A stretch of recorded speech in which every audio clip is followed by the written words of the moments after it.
Hello, உங்களுக்கு எல்லாத்துக்கும் ஒன்று நான் சொல்லிக்கிறேன். பிடிச்சிருந்தா கேளுங்க, பிடிக்கலன்னா தள்ளி விட்டு போயிடுங்க. நான் என்ன சொல்கிறேன்னா, காலையில் நம்ம வேலைக்கு கிளம்பி வரோம் இல்லைங்களா? வேலைக்கு எவ்வளவோ வீட்டு வேலை அத்தனையும் பார்த்து, வீட்டில் சமையல் செஞ்சு, சாப்பாடு செஞ்சு, குழந்தைங்களுக்கெல்லாம் பார்த்து, துணிமணி துவைச்சி பார்த்து செஞ்சுட்டு வரவங்களும் இருக்கிறாங்க. வீட்டு வேலை வீட்டில் செய்கிறதுக்கு ஆள் இருந்து அவங்க வெளியில் வரவங்களும் இருக்கிறாங்க.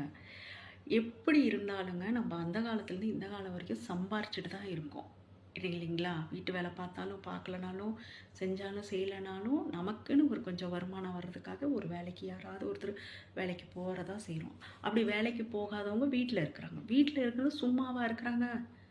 வீட்டில் எவ்வளோ வேலைங்க. வேலைக்கு போகிறவங்க கூட நம்ம டைமுக்கு ஏதோ டீ டைமுன்ற ஒரு பேரில் டீயை குடிக்கிறோம்.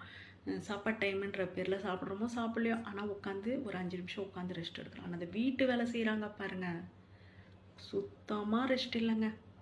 காலையில் டிஃபன் சாப்பிட்றது 11 மணி 12 மணி சாப்பிட்றாங்க. முடிஞ்சால் சாப்பிட்றாங்க, இல்லைன்னா ஒரு கிளாஸ் டீ, இல்லைன்னா ஒரு கிளாஸ் தண்ணி விடு, அப்புறம் பார்த்துக்கலாம், இந்த வேலை முடிச்சுட்டு பார்த்துக்கலாம், அந்த வேலை முடிச்சுட்டு பார்த்துக்கலாம், இந்த வேலை முடிச்சுட்டு பார்த்துக்கலாம். என்னங்க, அந்த காலத்துலேருந்து இந்த காலம் வரைக்கும் வேலைங்களை செஞ்சுட்டு தாங்க இருக்கோம். என்ன முடிச்சு என்ன பார்த்துருக்கோம்? திரும்பி பாருங்கள், ஒன்றுமே இல்லை. அந்த காலத்துலேருந்து இந்த காலம் வரைக்கும் கஷ்டப்பட்டு எதுவுமே இல்லைங்க. அதனால் வீட்டு வேலை செஞ்சாலும் சரி, காட்டு வேலை செஞ்சாலும் சரி, வெளி வேலை செஞ்சாலும் சரி, ஆஃபீஸ் வேலை செஞ்சாலும் சரி, என்ன வேலை செஞ்சாலும் அதுக்குன்னு கடவுள் எதுக்கு டைம் கொடுத்துருக்கான்? 8 மணி சாப்பிட்றியா, 9 மணி சாப்பிட்றியா, 10 மணிக்குள்ளே அந்த காலை சாப்பாடு முடிச்சுடுங்க. மதியானம் 3 மணிக்குள்ளே 12 மணிலேருந்து டைம் இருக்குது, 2:30 மணிக்குள்ளே மதியானம் சாப்பாடு முடிச்சிருங்க. நைட் சாப்பாடு குடும்பத்தோட அது நம்ம சாப்பிட்றோன்னு வைங்க. ஆனால் இந்த 2 சாப்பாடு மட்டும் கரெக்டாக சாப்பிட்டு உங்கள் உடலுக்கு நீங்கள் பலத்தை கொடுங்க. நம்ம கை கால் நம்ம தான் பார்த்துக்கணும். நம்மளை விட்டால் யாரும் பார்த்துக்க மாட்டாங்க.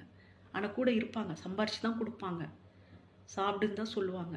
நம்ம சாப்பிடாம வீம்புக்கு போயிட்டு இருந்தோம்னா நம்ம தான் போகணும். நம்மளோட உடலில் இருக்கிற சரிகளும், நீ நல்லா சாப்பிட்டாதான் நல்ல ரத்த ஓட்டமாக இருக்க முடியும், நல்ல மாதிரி இருக்க முடியும். நீ 40 வயசு ஆனாலும் 50 வயசு ஆனாலும் 70 வயசு ஆனாலும் ஆக்டிவாக இருக்கணும்னா நீ கஞ்சம் கூலை எதுனாலும் சாப்பிட்டு என்ன மாத்திரை மருந்து அதை எடுத்து இருக்கணும். அதுக்கப்புறம் வேலையை பாருங்கள். நம்ம தான் வேலை பார்க்க போகிறோம். நம்ம உடம்பு நம்ம நல்லா இருக்கணும், நம்மளை சுற்றி இருக்கிறவங்கள நம்ம நல்லா பார்த்துக்கணும், நம்ம குழந்தைங்கள நம்ம நல்லா பார்த்துக்கணுன்னா ஃபஸ்ட்டு நம்மளை நம்ம நல்லா பார்த்துக்கணும். அதுக்கப்புறம் தான் நம்ம செய்ய முடியும். புரியுதுங்களா? ஓகே, நல்லா சாப்பிடுங்க, நல்ல மாதிரி மைண்ட் ஃப்ரீயாக வைங்க. எவ்வளவோ பிரச்சனை வரும். பிரச்சனையெல்லாம் வந்தாலும் அதெல்லாம் தலையில் போட்டுக்காதீங்க.